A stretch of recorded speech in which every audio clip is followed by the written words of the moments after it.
আমি জানি তুমি এখন এই মুহূর্তে অনেক কষ্টে আছো। আমি তোমার সাথে একটু 5 মিনিট কথা বলতে চাই।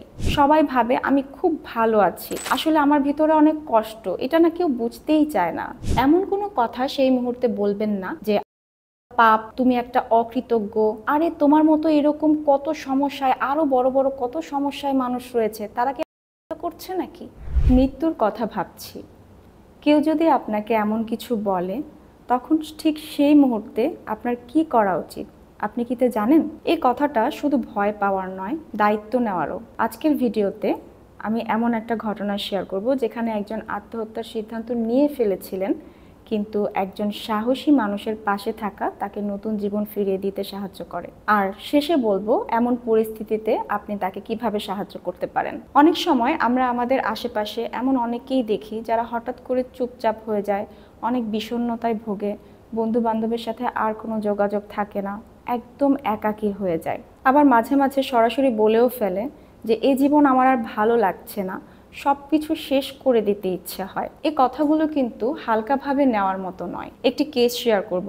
ছদ্মনাম রিফাত, বিশ্ববিদ্যালয়ের শেষ বর্ষের ছাত্র।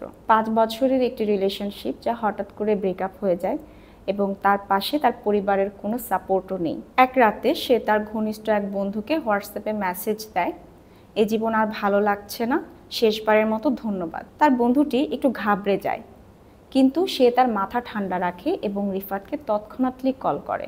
রিফাত ফোন রিসিভ করলে তার বন্ধুটি তাকে কি করছো, কেন এসব মেসেজ দিয়েছো, এসব কিছু জিজ্ঞাসা না করে সে শুধু তাকে বলে একটি কথা, আমি জানি তুমি এখন এই মুহূর্তে অনেক কষ্টে আছো, আমি তোমার সাথে একটু 5 মিনিট কথা বলতে চাই। বন্ধুটি রিফাতকে আবারও বলে যে আমি কিন্তু তোমার পাশে আছি, তুমি কথা না বলা পর্যন্ত আমি কিন্তু রাখছি না, তোমার কষ্টগুলো আমাকে বলো, আমি শুনছি। তখন রিফাত হাউমাউ করে কান্না করে ওঠে এবং বলে, সবাই ভাবে আমি খুব ভালো আছি, আসলে আমার ভিতরে অনেক কষ্ট, এটা না কেউ বুঝতেই চায় না।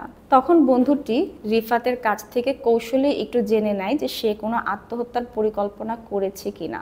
তখন বন্ধুটি রিফাতকে জিজ্ঞেস করলো যে তুমি এখন কোথায় আছো, কি অবস্থায় আছো? রিফাত বলল, ঘরে বিছানায় শুয়ে ফ্যানের দিকে তাকিয়ে আছি। তখন বন্ধুটি তাকে কোনোভাবে জাজ না করে সে তার সহানুভব হলো এবং বলল যে তোমার অনুভূতিটা আমি বুঝতে পারছি, তুমি এই মুহূর্তে কিছু করো না, একটু সময় নাও, আমি আসছি, আর দরজাটা প্লিজ বন্ধ করো না। তখন বন্ধুটি বুদ্ধি করে আস্তে আস্তে তার পরিবার এবং বন্ধুদের সাথে যোগাযোগ করার চেষ্টা করে এবং সে তার সাথে এক বন্ধু আরেক সিনিয়র ভাইকে নিয়ে আসে এবং রুম থেকে রিফাতকে উদ্ধার করে তাকে হাসপাতালে নিয়ে ভর্তি করে। এই গল্প থেকে আমরা কি শিখতে পারি?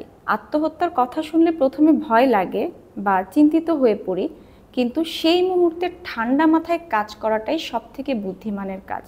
আপনি মনে রাখবেন, একটা মানুষের জীবনের শেষ পর্যায়ে এসে সেই মানুষটা যাকে ফোন করে বা যার সাহায্য চায় বা তার মনের কথাটা একটু হলেও জানাতে চায়, সেই ব্যক্তিটি কিন্তু আপনিও হতে পারেন এবং সেই মুহূর্তে আপনি সেই ব্যক্তিটির কাছে খুবই খুবই গুরুত্বপূর্ণ এবং আপনার একটা লাইন হতে পারে খুবই ম্যাজিক্যাল, যেটা তাকে তার জীবনে ফিরিয়ে আনতে সক্ষম হয়। এখন বলবো আমরা এই অবস্থায় তাদেরকে কিভাবে সাহায্য করতে পারি। প্রথমত তার কথাগুলো মন দিয়ে শুনুন, কোনো জাজ না করে সে যা বলছে পুরাটা শুনুন, মাঝখানে কোনো কথা বলবেন না বা তাকে থামিয়ে দিবেন না। এটা বলুন যে তুমি এখন যা অনুভব করছো সেটা খুবই কষ্টের এবং আমি তোমার পাশে আছি, আমি বুঝতে পারছি।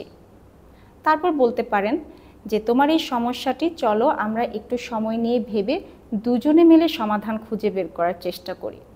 তখন সে ভাববে যে না, আমি তো একা নই, আমার অনুভূতিটা বোঝার মতো কেউ আছে।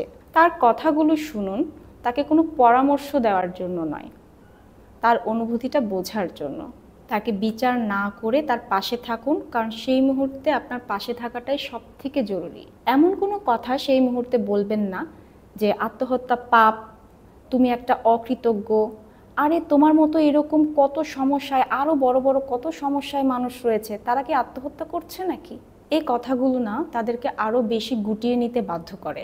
যদি আপনি জানতে পারেন যে কেউ আপনাকে আত্মহত্যার কথা বলছে বা সেই সিগন্যালটা দিচ্ছে, তখন আপনি এই চেষ্টা করুন যেন সে একা না থাকে বা তার পরিবার বা বন্ধুদের সাথে যোগাযোগ করার চেষ্টা করুন যারা খুব কাছে আছে। এবং পাশাপাশি কোনো মেন্টাল হেলথ সেন্টারের সাথে যোগাযোগ করুন বা কাউন্সেলিংয়ে নিয়ে যান। ছোট ছোট আশার কথা বলতে পারেন, তুমি জানো তুমি একা নও, আমি আছি তোমার পাশে।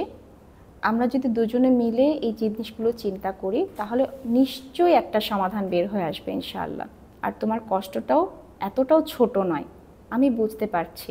সবশেষে বলবো, আত্মহত্যা একটি স্থায়ী সমাধান, সেটা আবার একটা অস্থায়ী সমস্যার জন্য। পাশে থাকুন, শুনুন, সাহায্য করুন। নন জাজমেন্টাল ওয়েতে তার কথাগুলো মন দিয়ে শোনার চেষ্টা করুন, যাতে সে নিজেকে আরও বেশি অপরাধী না মনে করে। আপনার একটি কথা, আপনার একটা সহানুভূতি তাকে আবার নিজের জীবন ফিরিয়ে দিতে সাহায্য করবে। ধন্যবাদ।